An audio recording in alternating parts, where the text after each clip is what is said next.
તો ચાલુ કરીએ શ્રીમદ ભગવદ્ ગીતાના 18મા અધ્યાયમાંથી પહેલો અધ્યાય કે શું ભગવાન શ્રી કૃષ્ણ એવું રહસ્ય આ શ્રીમદ ભગવદ્ ગીતાની અંદર રાખ્યું છે કે જે આપણા જીવનના એન્ઝાયટી, ડિપ્રેશન, અંધકારને પ્રકાશિત કરી શકે છે. તો પ્રથમ શ્લોકની અંદર, પ્રથમ અધ્યાયની અંદર યુદ્ધનું વર્ણન કરવામાં આવે છે કે ખરેખર પરિસ્થિતિ ત્યાં કેવી હતી. અર્જુનના અનેકો પ્રશ્નનું વર્ણન કરવામાં આવે છે. તો શું કામ ભગવાને એવી રચના કરી કે જ્યાં શ્રીમદ ભગવદ્ ગીતા આવા મહાયુદ્ધની વચ્ચે કહેવામાં આવે? શું ભગવાનની વિચારધારા હશે? શું કામ ભગવાને આવા ભયંકર યુદ્ધની રચના કરી? કારણ કે જ્યારે મફતમાં મળેલી વસ્તુ હોય એની કિંમત બહુ વ્યક્તિઓ નથી કરી શકતા. મોટી કિંમત ચૂકવી અને શ્રીમદ ભગવદ્ ગીતાનું વર્ણન ભગવાન શ્રી કૃષ્ણએ કર્યું છે. તો પ્રથમ અધ્યાયના પ્રથમ શ્લોકની અંદર શું કહેવામાં આવે છે? ધૃતરાષ્ટ્ર ઉવાચ, ધૃતરાષ્ટ્ર કહે છે, ધર્મક્ષેત્રે કુરુક્ષેત્રે સમવેતા યુયુત્સવઃ મામકાઃ પાંડવાશ્ચૈવ કિમ કુર્વત સંજય. હે સંજય, ધર્મભૂમિ કુરુક્ષેત્રમાં એકઠા થયેલા યુદ્ધના ઈચ્છુક એવા મારા અને પાંડવોના પુત્રો શું કરે છે મને વર્ણન કર. જ્યારે ભગવાન શ્રી કૃષ્ણ સંધિ કરવા માટે આવે છે કે યુદ્ધ ટાળી દો અને પાંડવોને માત્ર 5 ગામ આપી દો, આપણે યુદ્ધ નથી કરવું. પણ દુર્યોધનની એવી ભ્રષ્ટ બુદ્ધિ કે ભગવાન શ્રી કૃષ્ણને ના પાડી દીધી અને એમ કીધું કે 100ની અણી જેટલી પણ જમીન હું પાંડવોને નહીં આપું, પાંડુ પુત્રોને નહીં આપું. અને ભગવાન શ્રી કૃષ્ણને બંધી બનાવી દીધા.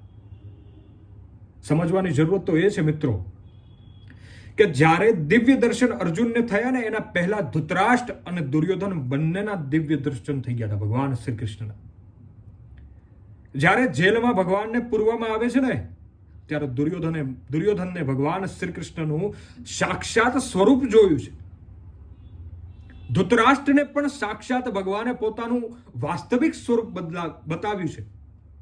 નેત્રહીન હોવા છતાં પણ ભગવાને નેત્ર આપી અને પોતાના દર્શન કરાવ્યા છે. વિચાર કરો ભગવાનની દૈન્યતા કે એમના ભક્તોનો નાશ કરવાનો વિચાર કરવા વાળા વ્યક્તિને સૌથી પહેલા દર્શન આપે છે ભગવાનના દૈન્ય સ્વરૂપને.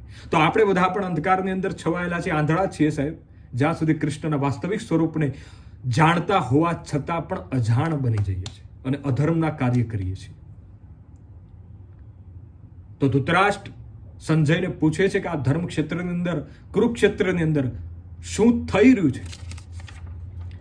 બીજા શ્લોકની અંદર સંજય બોલે છે, દ્રષ્ટવા તો પાંડવાનીકમ વ્યુઢમ દુર્યોધનસ્તદા આચાર્ય મુપસંગમ્ય રાજા વચન બ્રીવત.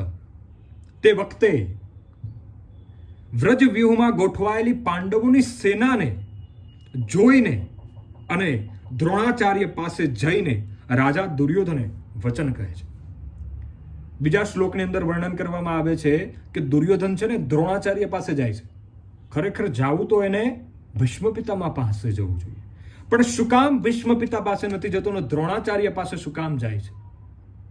કારણ કે દુર્યોધન અધર્મી વ્યક્તિ હતો. એના મનમાં એક ભય હતો કે ભીષ્મ પિતામહ તો સેનાપતિ છે, મને વચન આપી દીધું છે કે મારું રક્ષણ કરશે અને યુદ્ધમાં નિસ્વાર્થ અને કોઈ પણ પ્રકારના પક્ષપાત કર્યા વગર મારો સાથ આપશે. તો એ ચાલાકી કરી અને દ્રોણાચાર્ય પાસે જાય છે. શું કામ? કારણ કે એને શક હતો દ્રોણાચાર્ય પ્રત્યે કે દ્રોણાચાર્ય કદાચ પાંડવોના પક્ષ તરફ થોડીક ઝુકાવ છે. તો એના માટે દુર્યોધન ચતુર બુદ્ધિનો ઉપયોગ કરી અને દ્રોણાચાર્ય પાસે જાય છે. પણ એ મૂર્ખ દુર્યોધન ભૂલી ગયો તો કે પાંડવોના પક્ષની અંદર આચાર્યોના આચાર્ય, સંસારના જગતગુરુ ભગવાન શ્રી કૃષ્ણ છે. તો આ 2 શ્લોકનું વર્ણન કરવામાં આવ્યું કે ધૃતરાષ્ટ્ર પૂછે છે અને સંજય કહે છે કે દુર્યોધન દ્રોણાચાર્ય પાસે જાય છે. જય શ્રી કૃષ્ણ.